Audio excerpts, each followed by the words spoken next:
Ет турау ер жігітті сынаудың бір өлшемі. Мал сойып ет асу, соғымнан сыбаға сақтау халқымыздың маңызды қонағасы дәстүрі болып саналады. Осы дәстүр бойынша туыс туған дос-жарандарымыздың үйіне қонаққа барамыз.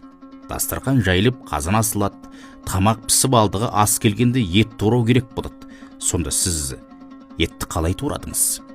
Ет турау әдісіңіз ұлтымыздың ет турау дағдысы бойынша болды ма, әлде сіз оны ұмытып кеттіңіз бе?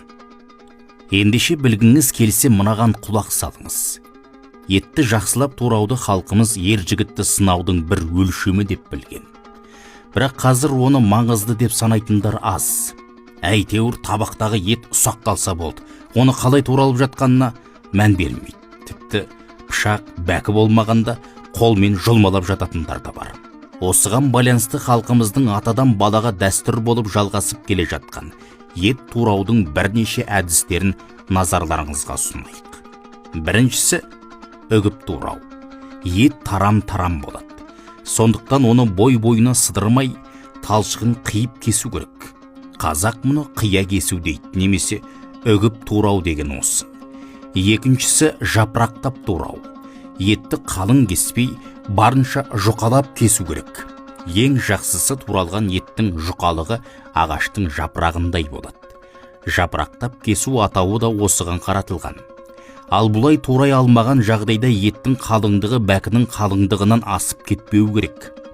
Үшіншісі, ет кейде семіз малдыкі, кейде арық малдыкі болады. Семіз екен деп еттің майын бір бөлек, етін бір бөлек турауға болмайды. Оның ебін тауып, ағын келтіріп, майға аз да болса қара кесек іліндіріп, немесе қара кесек етке азырақ май қосып тураған дұрыс. Бұлай туралған ет тіске кірмейді, жүрекке де тимейді. Әрі оңай қорытылады, дәмді болады. Бұндай ет турау әдісін кесектеп турау деп атайды. Құрметті аға буын тыңдарман, көп білгеннен не пайда, тыңдарманы болмаса дегендей.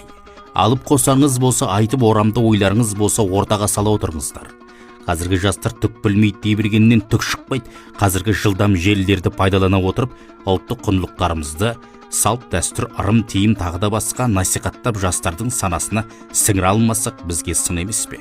Шетінен көз ашық, көкірегі ояу замандастарым мені дұрыс түсінер деген ойдамын. Айдар Тойкенов.